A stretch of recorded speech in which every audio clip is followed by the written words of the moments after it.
It was the middle of October when Mark Rogers set out on his usual cross-country route. A seasoned truck driver, Mark had seen it all. Quiet highways, ghost towns, and empty stretches of road that seemed to go on forever. But there was one stretch of highway that was known by every trucker in the area. The road through Red Ridge. It wasn't famous for its scenic beauty or for being a shortcut. It was infamous for its eerie history. The locals swore that something unexplainable happened on that road, especially after dark. Mark didn't believe in superstitions. He scoffed at the ghost stories and shrugged off the tales of strange happenings. Just another road, just another delivery, he muttered to himself as he loaded his truck with supplies and set out from Chicago to Los Angeles. The route was long, but he had made it countless times before. And yet, tonight felt different. There was a chill in the air, a strange sense of unease, as though the world around him was holding its breath. The road to Red Ridge wound through dense forests, and as Mark crossed into the darkened stretch of land, the headlights of his truck illuminated nothing more than shadows and looming trees. It was well past midnight, and the world seemed to sleep, save for Mark and the occasional passing car. He could feel the weight of the silence pressing down on him. As he drove further, a cold wind began to stir. The trees swayed eerily, their branches scraping against the windows like fingers. It felt like something was watching him, lurking just beyond the edge of the road. Mark shook his head, trying to shake off the feeling. Then suddenly, as if materializing from the shadows, a figure appeared on the side of the road. At first, it was just a silhouette, but as the truck grew closer, Mark could make out the details. A woman dressed in a red dress stood by the roadside. Her long, tangled hair swirled in the wind, and her face was hidden in the darkness. Mark slowed the truck, squinting through the windshield. "Are you okay?" he called, lowering the window. "Do you need help?" The woman's voice was soft, almost a whisper, as she stepped closer to the truck. "Could you please take me past Red Ridge? My house is on the other side." Mark hesitated. It wasn't safe to pick up strangers, especially not on a lonely road like this. But there was something about her that made him feel an odd sense of duty. "Hop in," he said, unlocking the door. "I'll take you wherever you need to go." She climbed into the passenger seat, and Mark immediately noticed a strange, almost metallic scent in the air. It wasn't exactly unpleasant, but it was unusual, like old iron or rust. The woman offered him a faint, unnerving smile. But her eyes, those glowing red eyes, made Mark's blood run cold. "The road ahead is dangerous," she said in a quiet voice. "Many people don't make it through." Mark laughed nervously, trying to dismiss the unease that was settling in his gut. "I've been through this road 1,000 times. Nothing's going to happen." As they drove further into the forest, Mark began to feel strangely weak. His hands and feet felt numb, as though he were no longer in control of his own body. He could feel his eyelids growing heavy, and the truck began to veer off course. Panic surged in his chest. Something was terribly wrong. He glanced at the woman again, and that's when he saw it. Her smile had twisted into something grotesque. Her eyes were glowing a bright, unnatural red, and her teeth were sharp, dripping with blood. Suddenly, Mark understood. This wasn't a woman. This was something else, something far more sinister. He tried to slam the brakes, but they wouldn't respond. The truck sped up uncontrollably, and he could feel his body becoming paralyzed. The woman's laugh echoed in his ears as she moved closer, her hands reaching toward him. Mark struggled to move, but his body refused to obey. "You brought me here," she whispered, her voice now a low, eerie growl. "And now you'll never leave." The truck careened off the road and into the trees, but Mark couldn't do anything to stop it. The world around him spun out of control, and his vision went black.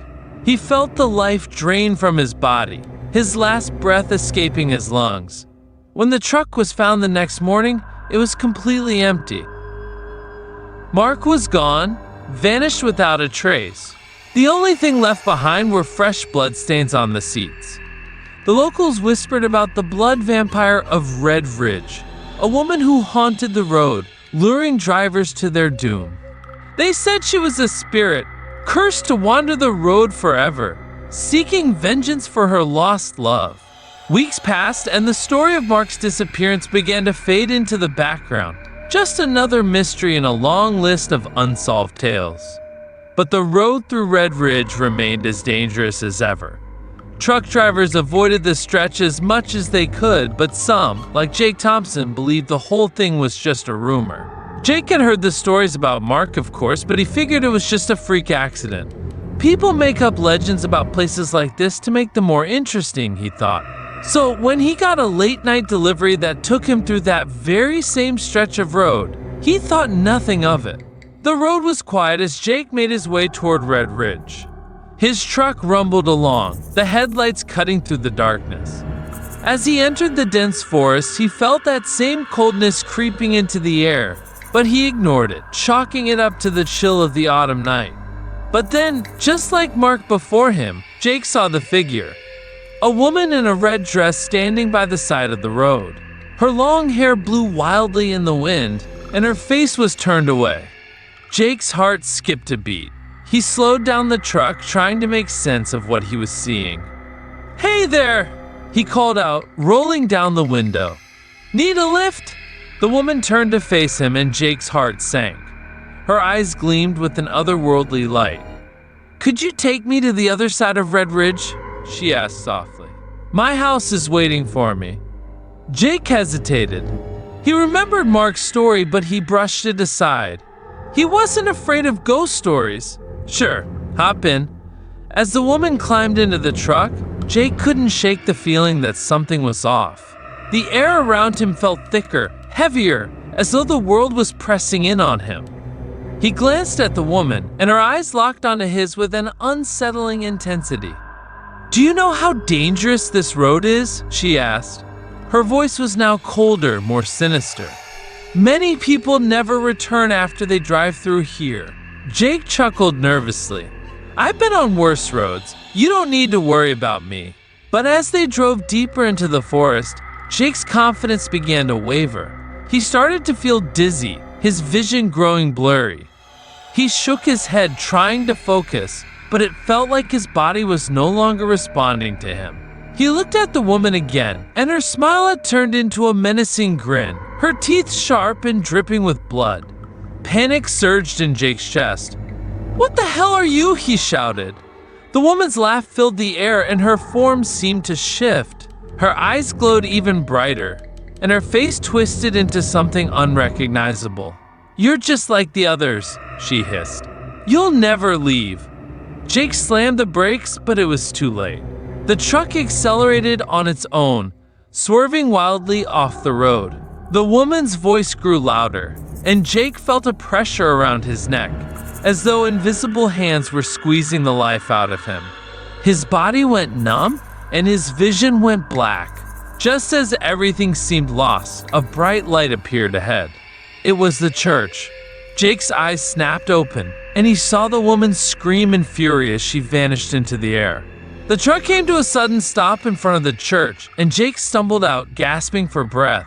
A priest appeared, holding a crucifix in his hand.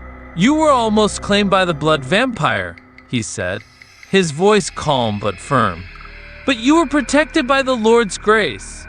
Jake, still trembling, listened as the priest explained the curse of Red Ridge. The woman in the red dress had been a bride, waiting for her husband to return after a terrible accident on the road. She had never found peace, and her spirit had become twisted with rage and sorrow, luring drivers to their doom. The priest performed a ritual to free her spirit, but it was a long and difficult process. Jake swore he would never pass through Red Ridge again, and he spread the word to other truckers, warning them of the curse that still lingered in the forest. But the legend of the blood vampire lived on. Every few months, a new victim would appear, vanishing without a trace. It was a curse that seemed unbreakable, until one day, a truck driver named Kevin decided to challenge it. Kevin had heard the stories, but like Jake before him, he didn't believe in ghosts. "It's all just talk," he muttered as he drove down the road. "Nothing's going to happen." But as he neared Red Ridge, he saw her. The woman in the red dress standing by the side of the road. Kevin's heart skipped a beat, but he pressed on, trying to push through the fear. "Hey," he called out as he slowed down. "Need a ride?" The woman turned and Kevin's heart sank. Her eyes were glowing red and her smile was twisted with malice. "You shouldn't have stopped," she whispered. Kevin tried to drive away, but the truck refused to move. It was as though some invisible force had taken control of it. The woman's laughter echoed in his ears as she moved closer, her hands outstretched. And then, just like that, everything went dark. The next morning, Kevin's truck was found empty. No sign of him remained, only fresh blood stains on the seats. The village mourned his loss, but they knew the curse of Red Ridge had not been lifted.